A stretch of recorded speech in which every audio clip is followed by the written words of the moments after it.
Satu di antara tujuan awal Ramadan itu diwajibkan kita berpuasa padanya, surah Al-Baqarah ayat 183 yang sudah populer. A'udzubillahi minasyaitonirrajim. Ya ayyuhalladzina amanu taqullaha haqqa tuqatih.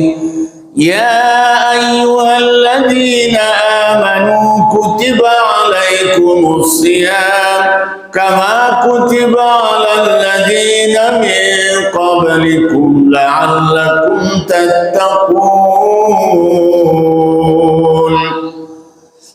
Tadi ayat 102 tadi, maksudnya 183, maka jadi di tengah tak potong tadi. Baik jamaah sekalian, la'allakum tattaqun dalam ayat 183 surah Al-Baqarah tadi, agar kamu bertakwa. Ternyata satu di antara butir atau item takwa itu ketundukan hati kita kepada Al-Quran, ketundukan kita kepada Allah, ketundukan kita terhadap dalil. Nah ini secara umum sih menerima ini, tapi dalam praktek. Contoh, umpamanya sholat aja. Rasulullah mengajarkan salat itu rapat sopnya itu, mata kaki itu dengan mata kaki temannya nempel. Nanti saya share itu contohnya tuh. Nah kita masih berjarak itu, hati kita masih keras, belum mau menerima. Hadis riwayat Bukhari Muslim itu dari Nu'man bin Bashir, ia berkata, ya, ketika Rasulullah SAW menyusun saf, merapatkan seperti menyusun gelas, dipegangnya pundak satu dan pundak yang lain, mata kaki dengan mata kaki yang sebelahnya, sehingga kami lihat mata kaki seorang dengan temannya itu nempel. Nah ini belum, hati kita belum menerima. Nah apa ngomongnya ya betul itu dalil, tapi praktiknya belum mau taat. Makanya dalam surah Al-Hadid ayat 16 disebutkan, a'udzubillahi minasyaitonir rajim. Alam ya'ni lilladzina amanu an takhsha'a qulubuhum li dzikrillah wa ma nazala minal haqq. Gak pas dengan lagunya Imam ya. ولا يكونوا كالذين أوتوا الكتاب من قبل فطال عليهم الأمد فقست قلوبهم وكثير منهم فاسقون. Alam yakni, belumkah tiba saatnya kini, ya, lilladzina amanu, untuk orang-orang beriman, antakhsha'a qulubuhum, tunduk hati atau jiwa mereka, ya, lidzikrillah, pertama mengingat Allah, wa ma nazala minal haq, dan untuk mengingat serta mentaati apa yang diturunkan oleh Allah, yaitu al-haq, kebenaran, yaitu Al-Quran, yaitu aturan Allah. Al-Quran dilengkapi dengan hadis Rasulullah SAW. Itu contoh. Jadi kalau nanti ada ustadz lain berkenan menertibkan shop jamaah, ini saya sudah sampaikan dalilnya. Jangan tersinggung. Pak, kurang rapat Pak, nempel Pak, satu dengan lain. Harus terima. Apa dalilnya? Dalam surah An-Nur ayat 51 dan 52 disebutkan. A'udzubillahi minasyaitonir rajim. Innama kana qaulal mu'minina idza du'u ila Allahi wa rasulihi liyahkuma bainahum ay yaqulu sami'na wa ata'na wa ulaika humul muflihun. Orang beriman kalau diseru untuk mentaati Allah dan Rasulnya sesuai dengan hukum Allah dan Rasulnya, jawabnya sami'na wa ta'na, kami dengar, kami taat. Satu. Ayat 52. Wa may yuti'illaha wa rasulahu wa yakhshallaha wa yattaq faulaika humul faizun. Siapa yang mentaati Allah dan Rasulnya dan takut kepada Allah, wa yakhshallah wa yattaqhi, dan bertakwa padanya, faulaika humul faizun, mereka itulah orang yang mendapat keberuntungan, kemenangan, kesuksesan, keberhasilan. Nah, jadi dari sini saya mengambil satu pelajaran buat diri saya dan jamaah semua. Apapun kalau itu dari Al-Quran dan Al-Hadis, contohnya Rasulullah, langsung ditaati, sami'na wa ta'na. Ada yang lain lagi, contohnya amin, pengucapan amin. Saya dapat pesan dari ulama Aceh ketika saya keliling Indonesia. Di Aceh itu ketemu majelis ulamanya, dia pesan, Ustaz, Anda itu sama dengan saya, seorang dai, tapi saya di provinsi ini terikat oleh kepegawaian saya, sementara Ustaz free, bebas, bisa ke luar negeri juga. Pesan ya, sampaikan kepada umat Islam seluruhnya, kalau takbir, ruku, iktidal, sujud, mereka tidak berani mendahului imam. Betul? Karena ada dalil mengatakan siapa yang mendahului imam, leher dan kepalanya akan diganti dengan leher keledai. Keledai apa kedelai? Ya, sekarang mah dengarnya enak, tapi nanti kalau sudah di sana orang semua wajahnya ganteng dan cantik, kita berupa keledai. Gara-gara apa? Mendahului imam dalam hal gerakan sholat. Tapi satu Ustaz, mereka tidak berani itu, alhamdulillah. Satu yang mereka langgar. Tanyakan apa dalilnya, apa sebabnya. Kalau pengucapan amin, imam baru waladhdallin, di belakang sudah a dulu. Ghairil maghdubi alaihim waladhdallin. Dari sana belakang sudah amin, lebar lagi mulutnya. Tunggu selesai amin kata imam, a kata imam, baru kita a. Dalilnya apa? Innamal imamu, ya, ju'ilal imamu liyutamma bih. Imam itu ditunjuk untuk diikuti, bukan didahului. Diikuti a, baru amin kita. Coba praktek sekarang, supaya sholat kita tidak dikuil-kuil, dilempar ke muka kita nanti di akhirat, di kuburan nanti.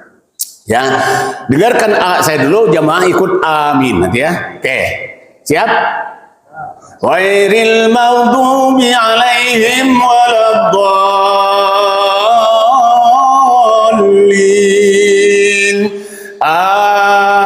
Amin. Ikut nggak? Saya nggak dengar. Kalau sebaliknya, kalau yang biasa dilakukan orang banyak, imamnya nggak kedengaran. Imam bisa amin nggak? Enggak. Lihat baru waladhdallin, saya sudah amin duluan, nggak kedengaran imamnya amin apa enggak. Ya salah sopo deh. Kalau tadi saya malah nggak dengar aminnya umat, kena saya duluan, imam makmum belakangan. Itu yang benar. Jangan mendahului. Ya, memang harus bareng. Ada dalilnya 3 tuh. Yang satu mendahului, itu dilarang. Yang kedua membarengi. Yang ketiga, dulukan imam. Nah, 2 ini bisa dikompromi. A kata imam, A kata makmum, beriringan, ujungnya bareng. Ya, gitu. Jamaah sekalian, masih ada beberapa hal yang harus kita koreksi ulang. Bukan tidak sah jamaah, sah aja sholat kita, tapi kan perlu sempurna apa enggak? Perlu sempurna enggak? Betul? Nah, sujud, ya kan? Sujud itu kata Rasulullah 7 anggotanya. Pertama, dahi dan hidung harus nempel di lantai. Jangan hidungnya nempel, dahinya gantung, atau sebaliknya, dahinya nempel di lantai, hidungnya gantung. Satu. Yang kedua, telapak tangan kanan dan kiri hadap kiblat. Dirapatkan. dhamma baina asabi'ihi wa wajjaha kulla atrafihi al-qiblah. Digabungkan jari jemarinya, kemudian dihadapkan kiblat. Katakan. Terus diangkat sikunya. Jangan ditaruh di lantai sikunya seperti kucing masih tidur. Rasulullah telah mengatakan, orang yang sujud sikunya nempel di lantai itu sama dengan hewan buas yang lagi tiduran. Kalau Rasul menyontohkannya hewan anjing, tapi saya nggak berani pakai anjing di sini. Nanti saya di demo sama jamaah kan gitu. Seperti kucing lah. Nempel itu sikunya. Tidak boleh itu. Angkat sikumu, tapi jangan nyiku dada temanmu. Lembutkan, tapi diangkat. Berapa itu? Ada 3 ya. 1, 2, dan 3. Ditambah siku. Ya. Keempat dan kelima, lutut kanan dan kiri itu biasa, tetap tertutup kalau itu kena aurat. Keenam dan ketujuh, jari-jari kakimu tegak, ditekan sampai menghadap ke depan jari kakimu itu, menghadap kiblat juga. Ya, saya kalau pakai wireless turun saya contohkan, tapi ini nanti saya ke sana nggak kerekam nanti semua. Ya. Jadi dirapatkan tumitnya. Silahkan kalau berkenan nanti DKM kita siapkan poster gambar bagaimana posisi kaki ketika sujud. Rapat. Tadi imam saya lihat rapat, bagus sekali. Alhamdulillah. Tapi kadang-kadang nggak sengaja sih lihat ada orang sujud kakinya jegang. Tidak dirapatkan tumitnya waktu sujud. Jadi kalau dia pakai sarung atau pakai jubah, celana pendek, kelihatan ujung auratnya. Terbuka tuh. Nah, itu antara lain. Oleh karena itu, saya sekali lagi tidak mengatakan di salat kita tidak sah. Sah saja jemaah. Sekarang ini hentikanlah nanya sah apa tidak itu. Sudah sah semua. Yang perlu kita kejar sekarang ada kesempurnaan. Makanya Rasulullah kalau menertibkan shop itu, sawu sukufakum, ya kan? Rata rapatkan lurus shop kalian. Fa inna taswiyatas sufufi, karena meratakan dan merapatkan shop min tamamis shalah, bagian daripada kesempurnaan salat. Jadi yang jarang-jarang itu sah tapi belum sempurna. Ya, saya sendiri tidak mengatakan diri saya sempurna.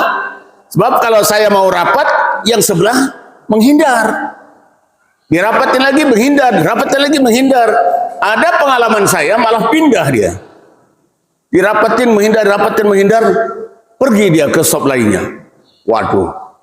Nah, malah ada kisah nyata lain, ini teman saya. Dia sholat di sebuah masjid, katakanlah masjid terbesar di daerah kota tersebut. Dia cari untuk teman berjamaah, tidak ada. Ada satu orang aja sholat. Dia pepetlah dia, dipepet, mau berjejer. Dipepet, menghindar orangnya. Pepet lagi, menghindar lagi. Pepet lagi, yang ketiga, kaca pinggang dia. Lo mau ngapain? Loh, saya kan mau ikut sholat Bapak. Itu alasan kamu. Mau ngapa-ngapain? Yuk ke belakang aja. Ayo. Gue ngajak kelahi malahan. Kenapa? Pemahaman tentang rapat shop itu belum merata. Bukan orang tuh tentang hadis tentang masalah rapatnya shop. Belum merata. Dan belum tahu contohnya. Makanya nanti saya share bagaimana gambarnya kalau dirapatkan shop itu, dan dalilnya sekalian saya sampaikan, kan gitu. Supaya ya kalau kita tidak mengecilkan arti pahala ya, tetapi itu sudah banyak yang menyampaikannya. Yang koreksi begini ini agak jarang ya. Nanti bahkan sampai orang yang menyampaikan koreksi begini, nah Ustaz Azhar itu Wahabi kali, Salafi. Nah, salah lagi. Ini dari Rasulullah. Wahabi Salafi itu sudah baru tahun-tahun 100 tahun kebelakangan ini. terbentuknya Saudi Arabia dibantu oleh Muhammad bin Abdul Wahab. Itulah yang mengajarkan sunnah. Tapi orang belokkan sekarang pengikut Muhammad bin Abdul Wahab yang disebut Wahabi, Salafi. Padahal hadis yang dipakai dari Rasulullah. Nah, itu banyak yang disimpang-simpangkan begitu. Ya. Saya sangat berbahagia kalau dapat jadwal di sini. Mohon maaf Jumat kemarin katanya jadwal saya lost kontak kemarin ya, karena dari sini nggak ingatkan, saya juga mungkin kemana pikirannya. Ya, saya khutbah di di Jabal Rahmah kemarin itu. Kalau memang sampai kontak itu, ya mungkin ada utusan saya, tapi kemarin nggak ada. Ada Ustaz Hudun kah kemarin? Ada nggak? Nggak ada ya? Gantikan saya di sini? Nggak ya? Nggak. Itu tolong itu Pak Tusman, jangan segan-segan mengingatkan orang tua. Mana beliau?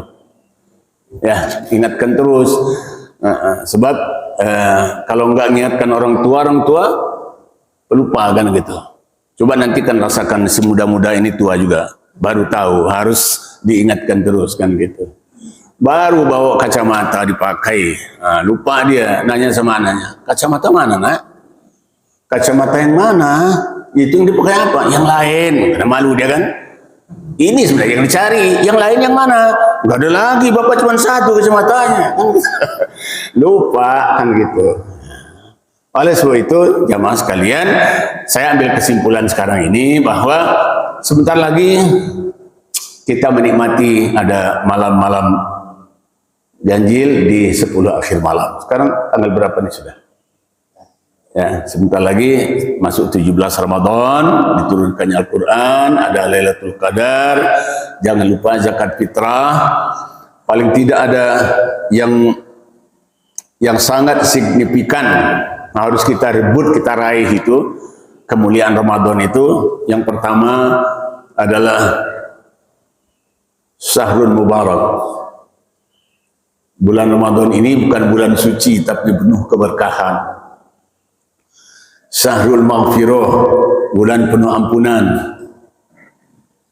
Syahrul fihi Lailatul Qadar, bulan yang ada Lailatul Qadarnya. Syahrul nuzila fihi Al-Quran, bulan yang diturunkan Quran. Syahrul sufidat fihi sayatin, dibelenggunya setan-setan.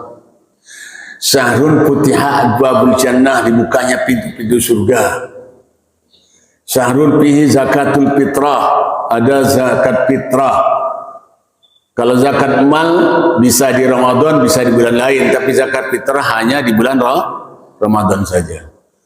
Syahrun ya'udul mu'min ilal fitrah, kembalinya orang mukmin kepada fitrah. Yakhruju min dzunubihi kayaumin waladatu ummuh, dia keluar dari dosanya nanti, keluar dari Ramadan bersih dari dosanya seperti bayi baru lahir dari rahim ibunya. Luar biasa. Ya. Kemudian syahrun yudha'afu ajrul mu'minin, dilipat gandakan pahala orang beriman. Man adda faridatan fi Ramadan kaman addaha sab'ina marratan fi ghairi. Siapa yang melakukan ibadah wajib di bulan Ramadan sama dengan dia melakukan ibadah wajib 70 kali di luar Ramadan. Luar biasa jemaah. Tadi sholat subuh, sholat wajib. Kalau kita kerjakan di luar Ramadan, 70 kali subuh baru sama dengan 1 kali subuh. Luar biasa. Waman ada tatawuan, siapa yang melakukan ibadah sunat, ya, faka ajri faridatan, maka seperti pahala wajib. Masya Allah. Nah yang terakhir, satu lagi, yaitu pengampunan yang selain dari Allah. Kan Ramadan ke Ramadan itu Allah menghapus dosa kita. Ya, salat 5 waktu menghapus dosa kita. Berangkat dari rumah ke masjid, langkah pertama menghapus dosa, langkah kedua mengangkat derajat. Habis dosa kita, Pak. Dengan sedekah diampuni juga. Kan ya? Dengan saling doakan Allah maghfir lil mu'minin wal mu'minat, dosa kita terampuni. Tapi ketika dosa kita dengan sesama, dengan orang tua, dengan anak, dengan menantu, dengan tetangga, dengan relasi, dengan atasan, dengan bawahan, dengan adik ipar, kakak ipar, dan seterusnya, calon mertua baru. Hah? Siapa mau jadi menantu lagi? Sudah jadi menantu, Ustaz. Jangan menantu lagi, enggak apa-apa. Jangan terlalu serius, Pak. Enjoy tapi serius, betul. Nah, itu harus kita dapatkan maafnya. Sampai Rasulullah mengucapkan amin 3 kali. Masuk naik mimbar pertama beliau amin, tangga pertama amin, tangga kedua amin lagi, tangga ketiga beliau ucapkan amin lagi. Apa ya Rasulullah? Ya, satu saja yang dibocorkan. Ketika orang memasuki bulan Ramadan, dia belum dapat pengampunan, maka puasanya sia-sia. Amin, kata malaikat. Amin, kata Rasulullah. Jadi dapatkan pengampunan itu dari Allah pasti, ya kan? Istighfar kita diampuni semua. Sampai disebutkan dalam sebuah ayat, katakan kepada hambaku yang mereka suka berlebih-lebihan, melampaui batas, jangan mereka putus asa dari rahmat Allah, karena Allah mengampuni semua dosa. Wow, kan gitu. Tapi dosa kepada Allah. Sampai di hadis qudsi disebutkan, ya, lau ji'tani biqurabin minad dunya minadz-dzunub fa'ataituka biqurabin minad dunya minal maghfirah. Kalau engkau datang menghadapku, wahai hambaku, dengan dosa sepenuh bumi dan langit, aku sediakan ampunan sepenuh bumi dan langit. Itu jemaah. Nah, sekali lagi dosa kepada Allah, asal kita betul-betul istighfar, jangan mengulangi, ganti amal salah dengan amal soleh. Nah, tinggal dengan sesama tadi. Kadang-kadang kita meremehkan, umpamanya ya ada kucing lagi tidur, gerak-gerak ekornya, diinjak ekornya, nah, senang dia ngeliat kucingnya beraksi. Ada ayam lagi mau makan-makan, kita lewat, tendang, kan gitu ya. Itu gampang-gampang, itu dosa gitu tuh. Tapi minta maafnya kepada Allah. Kalau kepada hewan tuh, jangan cing, minta maaf ya cing ya. Enggak. Kepada jin pun kalau kita kurang ajar nggak boleh, tapi tetap mohon ampun kepada Allah. Jangan ke jinnya. Ya jin, minta maaf ya, alah tambah jadi dia nanti. Ya, terus kepada Allah semua, kecuali kalau sesama manusia itu harus minta maafnya. Baik jemaah sekalian, saya tidak panjang-panjang. Pesan dari sponsor, jangan sampai lewat waktu suruk. Alhamdulillah. Suruknya berapa menit lagi? Mudah-mudahan Allah mengampuni dosa kita semua. Mudah-mudahan Allah terima amal ibadah kita semua. Mudah-mudahan ke depan semakin baik dan sempurna. Siapapun kita dipanggil oleh Allah, kalau lihat zahirnya kan saya duluan ya. 72, sudah mau 73 ini. Ya, teman saya sih nggak egoistis. Kalau ada anak muda mau duluan, saya ikhlas saja. Saya, siapapun kita yang dipanggil oleh Allah, yang penting dapat husnul khotimah. Dipertemukan dengan Rasulullah, dapat syafaatnya bersama-sama Rasulullah di surga Allah. Subhanakallahumma wa bihamdika asyhadu an la ilaha illa anta astaghfiruka wa atubu ilaik. Assalamualaikum warahmatullahi wabarakatuh.